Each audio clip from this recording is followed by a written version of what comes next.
এখনও পর্যন্ত আমি কোনো ধরনের রাজনৈতিক কর্মকাণ্ড, কোনো ধরনের রাজনৈতিক কিছুর সাথে যুক্ত না আমি, কিন্তু ভোট দিতে যাব কি, ভোট দেওয়ার আগেই তো ভোট হয়ে গেছিল কিছুটা। আসসালামু আলাইকুম রহমতুল্লাহ। আপনাদের সাথে একটা রাজনৈতিক আলাপ আলোচনা করি। বাংলাদেশের যে ইসলামী দলগুলো আছে, শুনতেছি সবাই ঐক্যমত হয়ে একসাথে তারা জোটবদ্ধ হয়ে ইলেকশন করবে। এটা জাতি প্রত্যাশা করতেছে, সবাই জানে। যারা ইসলামিক মাইন্ডের চাচ্ছে তারা সবাই এক বাক্সে যাতে হয়ে যাক, আর ভোটটা ওই এক বাক্সেই পড়ুক। ইসলামিক মাইন্ডের যে দলগুলো আছে সেই দলগুলো ক্ষমতায় বসলে এর উপকারিতা হচ্ছে জনগণ পাবে। তাদের ভিতরে দুর্নীতির মাত্রা প্রায় জিরোর কাছাকাছি। কিছু দু একজন থাকতে পারে, উল্টোপাল্টা কাজ করতে পারে, কিন্তু সেগুলো নিয়ন্ত্রণ করা যাবে, কারণ তারা ইসলামী দলগুলো আসলে কোনো দুর্নীতিবাজরে ঠাঁই দিবে না। ইসলামী দলের কোনো নেতা যদি লুটতরাজ বা বিভিন্ন সন্ত্রাসের সাথে যুক্ত হয়, তাহলে সেটা দল থেকেই কঠোর হস্তে দমন করার একটা সম্ভাবনা আছে। এই হচ্ছে ইসলামী দল আসার উপকারিতা। আর তারা যদি একত্রিত হয় তাহলে জনগণ স্বাচ্ছন্দ্যে ইসলামিক পক্ষের যে জোট থাকবে তাদেরকে ভোট দিবে, এটা আশা করা যাচ্ছে। কেননা মানুষ দীর্ঘদিন অপেক্ষায় ছিল এরকম একটা জোটবদ্ধ অবস্থায় নেতাদেরকে দেখার জন্য। আমিও চাই সব দলগুলো এক হোক, কিন্তু অবশেষে দলগুলো এক হবে কি না সেটা নিয়েও শঙ্কিত আমি। জামাত, চরমোনাই, খেলাফত মজলিস, এই তিনটা প্রধান দল যদি একত্রিত হয়ে যায় তাহলে দেশের মানুষ স্বতঃস্ফূর্তভাবে এই দলটাতে ভোট দিবে, এটা আমার বিশ্বাস। কারণ এদের ভিতরে দুর্নীতি, রাহাজানি, ছিনতাই এগুলোর মাত্রা খুবই কম। এগুলোতে নেই বললেই চলে, খুবই কম বললে ভুল হবে, নেই বললেই চলে। অপরদিকে বিএনপি আর অন্য দল যেগুলো আছে সেগুলোর কথাবার্তা এখন থেকে যে পরিমাণে উল্টাপাল্টা, সেটা তো আপনারা নিজ কানেই শুনতেছেন। বিএনপির দুদু আছে, তারপর এই যে নেতাগুলো রয়েছে এদের কথাবার্তা কি। ফজলুল হক একজন আছে, এরা একদম সম্পূর্ণ নাস্তিক মনে হয়। আওয়ামী লীগে যেরকম ধরনের শয়তান বদমাশ ছিল কতগুলো বড় বড়, যেরকম একজন বলতো ইসলাম থাকবে না, ইসলাম বাংলাদেশের সংবিধানে থাকবে না, এগুলো বলতো টাকলা মুরাদের মতো কিছু লোক। টাকলা মুরাদের সেম কোয়ালিটি বিএনপির মধ্যেও আছে, তবে এরা বড় বড় নেতা এত পরিমাণে অসংলগ্ন কথাবার্তা বলতেছে যেগুলো আসলে মানুষকে, ইসলাম মনা মানুষদেরকে হার্ট করে। প্রতি শুক্রবার পাইছে আল্লাহর মহান দিন, শুক্রবারের জুম্মার নামাজ পড়েই হাজারে হাজারে ওই মাদ্রাসার ছাত্র পাইছে, গরিব মানুষের সন্তানেরা।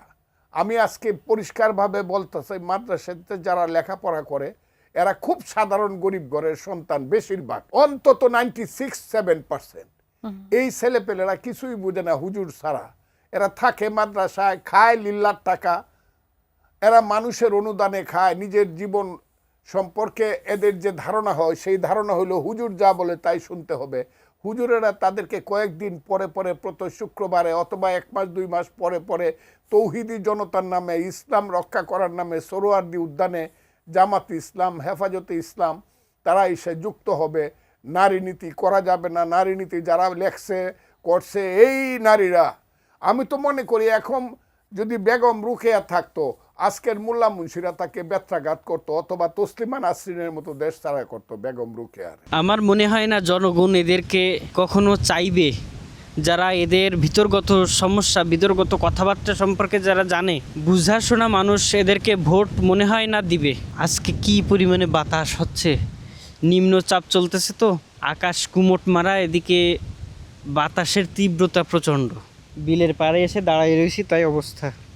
ইতোমধ্যে কয়েকবার বিএনপির সাথে জামাত জোটবদ্ধ অবস্থায় ছিল, মানুষ ভাবতো বিএনপিতে যেন ভোটটা দিই। জামাত যখন এক পাশ হয়ে গেল বিএনপির থেকে, এখন দেখা যাচ্ছে বিএনপির কথাবার্তা, কর্মকাণ্ড আমি যতটুকু দেখতেছি বোঝার পরের থেকে, এটা খুব একটা ভালো মেসেজ মানুষের কাছে দিচ্ছে না। ইসলাম মনা যে মানুষগুলো রয়েছে তারাও কিন্তু বাংলাদেশে বড় একটা ফ্যাক্টর। আপনাদের ভোট যদি আপনারা তাদের থেকে নিতে চান তাহলে আপনাদের নাস্তিক্যবাদী যে সমস্ত ইসলাম বিদ্বেষী নেতা আপনাদের দলের ভিতরে আছে, সেগুলোকে যদি আপনারা দল থেকে বহিষ্কার করতে না পারেন, দল থেকে বের করে দিয়ে ভালো মানের জনপ্রিয় মানুষদেরকে যদি আপনারা নেতা বানাতে না পারেন, তাহলে আপনাদের ভোট একটা বড় ফ্যাক্টরে কাজ করবে যারা ইসলাম মানা মানুষ রয়েছে তাদের ভোটগুলো। মির্জা আব্বাসের কিছু কিছু বক্তৃতা ভাইরাল হয়েছিল, আপনারা দেখছিলেন। ইসলাম বিদ্বেষী কতখানি করা, ওরা ইসলাম মনে করে কি ওই সুদ খাবো, ঘুষ খাবো, নামাজ পড়বো, তারপরে হচ্ছে চাঁদাবাজি লুটপাট করব, নামাজ পড়বো, রোজা রাখলাম, তারপরে হচ্ছে মাগিবাজি ফাঁকিবাজি করব, তারপরে নামাজ রোজা করব। এইটাই মনে হয় ইসলাম। ইসলাম যে এরকম করা, এরকম অপরাধ করা আর হচ্ছে নামাজ কালাম পড়া, এর মধ্যেই তো ইসলাম সীমাবদ্ধ না। ইসলামের অনেক বিষয় আছে যেগুলো হচ্ছে আপনাকে না পালন করতে পারলেও মেনে নিতে হবে।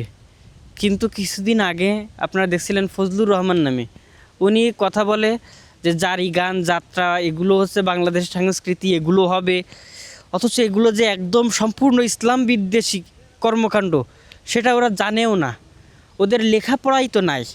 ইসলাম সম্পর্কে ইসলামে কি বলে আর না বলে সেটা তো জানেই না ওরা। আর ওরা উল্টাপাল্টা এরকম যে মানুষজনকে মেসেজগুলো দেয়, মানে নিজেরা যা ভাবে সেটা মানুষদেরকে বলতে চায় এবং সেটা দেশে প্রতিফলন করাতে চায়। আর এরা যদি কেউ এমপি মন্ত্রী হয় তাহলে বোঝেন দেশের গান বাজনা এবং দেশের এরা সংস্কৃতির নামে দেশের যে হিন্দুয়ানি কালচার সেগুলো প্রতিষ্ঠিত করবে। ওরা চায় দেশে ইসলাম না থাকুক। ইসলাম না থাকলে তারা হচ্ছে এই যে ইসলামের বিধিনিষেধ আছে যে তুমি অন্যায় করে কারোর কিছু খাইতে পারবা না, অন্যায় করে কোনো কিছু করতে পারবা না, এগুলো ইসলাম ওরা নিজের মতো করে মানতে চায় ইসলাম, যাতে করে লুটপাট করতে, রাহাজানি করতে খুব সুবিধা হয়। এরকম নেতাদেরকে, আমি বিএনপির সব নেতাদেরকে বলছি না, এরকম কিছু কিছু নেতা সামনে আসছে যে নেতাগুলো বিএনপির সবচেয়ে বড় পর্যায়ের নেতা। এদের কথাবার্তার শালীনতা ইসলাম বিদ্বেষী দেখে মনে হচ্ছে যে এরা যদি দেশের শাসন ব্যবস্থায় আসে তাহলে আমাদের যারা ইসলাম সমমনা রয়েছে, যারা ইসলাম মানার চেষ্টা করি, আমাদের জন্য খুব একটা চ্যালেঞ্জিং হয়ে যাবে এদের জন্য। আর একটা কথা বলে রাখি, এখানে এই ভিডিওটা দেখে অনেকে মনে করতে পারেন যে আমি অমুক কোনো রাজনৈতিক দলের অমুক তমুক। এখনও পর্যন্ত আমি কোনো ধরনের রাজনৈতিক কর্মকাণ্ড, কোনো ধরনের রাজনৈতিক কিছুর সাথে যুক্ত না আমি। তবে আমি সামনের পরে যাকে ভালো দেখি, যাকে দেখি যে এই মানুষটা ভালো, তাকে ভালো বলি। আমি এখনও পর্যন্ত কোনো রাজনৈতিক দলের সাথে যুক্ত না এবং কোনো রাজনীতি এখনও আমার করা হয়ে ওঠেনি। আমি যখন বুঝতে শিখেছি তখন থেকে দেখি আওয়ামী লীগ ক্ষমতায়, এবং আমার এনআইডি কার্ড হয়েছিল 19 সালের দিকে। তো আমি এখনও পর্যন্ত ভোট দিতে পারি নাই। 18-র ইলেকশনে আমার নাম আসছিল জাস্ট ওই যে ফর্ম আকারে, তখন আমার এনআইডি কার্ড হয়ে গেছিলো কিন্তু আমি হাতে পাইছিলাম না বিভিন্ন কারণবশত। তখন তো আর কি ইলেকশন হয়েছিল না, ওই নামে নামে যা হয়েছিল। তো আমার বাড়ি ফর্ম আসছিল আমার নামে যে ভোট দিতে পারবো, কিন্তু ভোট দিতে যাব কি, ভোট দেওয়ার আগেই তো ভোট হয়ে গেছিল কিছুটা। তারপরে আমাদের বাড়ির এদিক থেকে যারা গেছিল তাদেরকে কেন্দ্রে কয়েকজন মানুষ ছিল, তারা ঢুকতেই দিছিল না, যে তোমাদের ভোট দেওয়া লাগবে না বলে বের করে দিয়েছিল ওখান থেকে কেন্দ্রে ঢোকার আগেই। তারপরে 2024 সালের যে নির্বাচন হয়েছিল সেখানে তো আমি মোটে যাইনি, যারা যারা প্রতিদ্বন্দ্বিতা করছিল আপনারা জানেন। তবে এই 24 সালের নির্বাচনে যারা প্রতিদ্বন্দ্বিতা করছিল তাদের ভিতরে কিছু কিছু একটু ভালো মনা মানুষ ছিল, যেমন শাহিন চাকলাদারের বিরুদ্ধে জিতেছিল ওই কি যেন নাম ওনার, ওই লোকটা স্বতন্ত্রভাবে জিতেছিল, লোকটা ভালো ছিল, সবাই বলে লোকটা বেশ ভালো। আমার কথা হলো আমরা অন্তত দেখি এবার ডক্টর ইউনূস চাচ্ছে জুনের ভিতরে, আগামী বছরের জুনের ভিতরে ইলেকশন দিবে। তো ইলেকশনে যখন যেন সকল ইসলামী দলগুলো এক হয়ে যায়, এক হয়ে একটা বাক্স পাঠায়, তাহলে যারা ইসলামপন্থী, ইসলাম পালনের চেষ্টা করে তারা তো ভোট দিবে, এবং সাধারণ মানুষ যারা ইসলাম মানার চেষ্টা করে না তবে ইসলামকে মনে প্রাণে বিশ্বাস করে তারা প্রচুর পরিমাণে ভোট দিবে।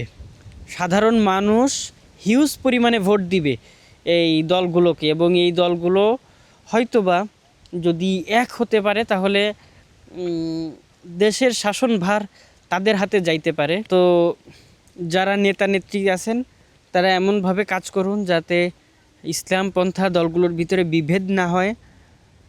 ইসলামের বিভিন্ন বিষয় নিয়ে মতানৈক্য থাকতে পারে, কিন্তু আমরা তো আল্লাহ এক মানি, আমাদের নবীকে আমরা বিশ্বাস করি যে তিনি আমাদের একমাত্র শেষ নবী। এই মূল ভিত্তিগুলো যদি স্বীকার করে নেয়, সেই সমস্ত দলগুলোকে এক হয়ে যাওয়া উচিত। যে বিষয়গুলোকে অ্যাভয়েড করলে ইসলামী দলগুলো এক হতে পারে, সেই বিষয়গুলো অ্যাভয়েড করে আমরা ইসলামী দলগুলোকে একত্রিত দেখতে চাই।